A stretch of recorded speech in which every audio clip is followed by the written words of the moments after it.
Halo keluarga Indonesia yang sedang berbahagia dimanapun Anda berada. Saat ini Anda sedang menyaksikan channel YouTube dari Bintang Mulia Homeschooling. Kami adalah Bintang Mulia Homeschooling yang dilaksanakan secara online, dan ini adalah pertama dan satu-satunya di Indonesia. Kenapa kami bisa melaksanakan online? Karena kami menggunakan beberapa platform media yang bisa digunakan, diakses dimanapun dan kapanpun.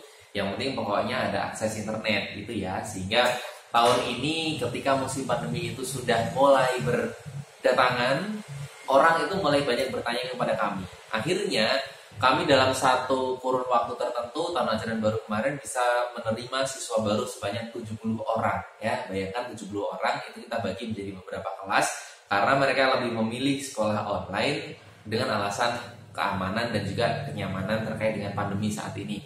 Baik, hari ini saya akan bicarakan tentang setiap momen dalam kehidupan kita sehari-hari itu selalu bernilai pembelajaran untuk anak-anak kita.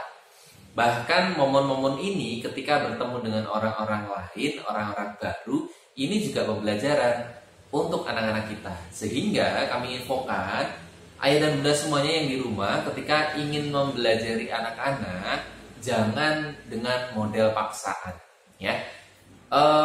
Saya tahu hal ini itu menjadi hal yang semacam kayak utopis ya. Artinya beneran bisa nih anak-anak mau tak suruh belajar tapi tanpa paksaan. Bisa, sebetulnya bisa kok. Cuman memang kita harus tahu prosesnya. Belajar ini sebetulnya adalah kebutuhan ya. Ketika seorang anak itu tidak dikenalkan dengan kebutuhannya, tapi dikenalkan kepada paksaan, kewajiban, keharusan, justru malah ini dia akan nanti timbul rasa malas. Mungkin malasnya bukan saat ini, tapi mungkin rasa malas itu bisa jadi akan muncul ketika dia sudah mulai masuk di SMP atau bahkan SMA. Saya yakin karena ini adalah hasil studi, ya ada penelitian ketika anak itu dipaksa untuk belajar lebih dini, maka kemungkinan nanti dia akan proses kebosanannya pun nanti akan datang lebih dini juga. Ya itu. Sehingga saya tadi mengatakan momen apapun dan bertemu orang-orang baru itu sebetulnya adalah bahan kita untuk belajar. Apakah ini hanya untuk anak-anak yang usia masih dini, masih SD? Enggak sebetulnya. Ini momen untuk belajar di level apapun ya, bahkan sampai ke level universitas pun anak-anak mahasiswa, anak kampus itu juga bisa menggunakan trik ini. Orang tua caranya adalah kita sebagai orang tua harus peka terhadap lingkungan, peka terhadap momen yang saat itu sedang dilalui oleh anak-anak. Saya ambil contoh, misal saat ini kita sedang melaksanakan aktivitas di luar rumah bersama dengan keluarga, dalam kondisi kita naik mobil misal atau naik kendaraan, sepeda motor dan yang lainnya. Ternyata dalam satu perjalanan ini di jalan tertentu, pada kilometer tertentu misal, ternyata kita melihat ada sesuatu yang dilakukan oleh orang dan itu mungkin etikanya kurang bagus. Kita bisa menggunakan hal ini itu sebagai contoh kepada anak-anak kita. Dek, coba lihat yang sedang dilakukan oleh kakak tadi. Itu adalah hal yang tidak boleh dilakukan ketika kita sedang ada di jalan. Contoh gampangnya adalah ketika kita melihat seseorang naik kendaraan, mobil misal, dan dia setelah melakukan aktivitas makan, nyemil, sampahnya itu dibuang ke luar jendela. Pakailah momen itu untuk memberitahukan bahwa aktivitas itu adalah aktivitas yang buruk. Sampahnya nanti dia bisa berserakan di mana-mana, tidak terurus, tidak terurai, sehingga itu bisa menimbulkan hal-hal yang tidak diinginkan.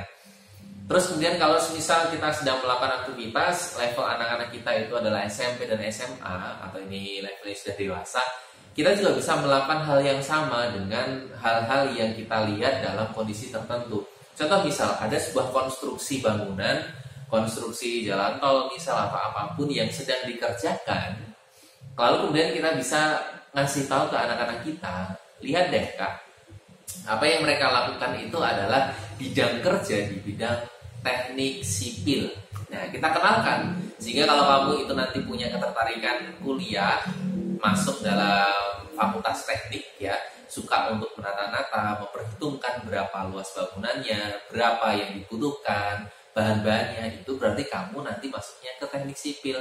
Kamu nanti harus menguasai alat-alatnya, menguasai perhitungannya, kemiringannya, dan lain sebagainya. Termasuk juga manajemen ketika di lapangannya. Nah, ini itu lebih bagus ketimbang kita hanya menginformasikan bahwa yang namanya fakultas teknik itu ada teknik mesin, teknik sipil, kemudian teknik-teknik yang lain. Itu lebih bagus karena nanti anak-anak bisa langsung memahami, oh ini berarti terkait dengan penataan lingkungan, tata kelola ruang terbuka hijau, misal bangunan dan lain-lain. Itu jauh lebih bagus ya, Aida Guna.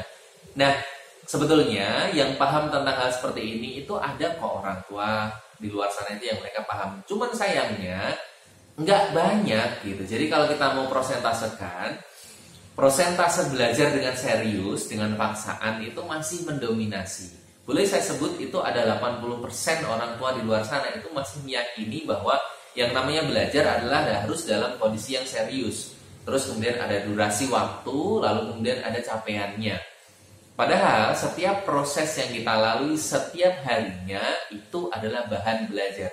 Ini adalah khasnya dari anak-anak yang menjalani dari aktivitas pembelajaran homeschooling. Bagi ayah dan bunda semuanya yang kepingin tertarik berdiskusi dengan masalah pendidikan, yuk coba kunjungi website kami. Di sana ada nomor kontaknya, Anda bisa WhatsApp ke kami.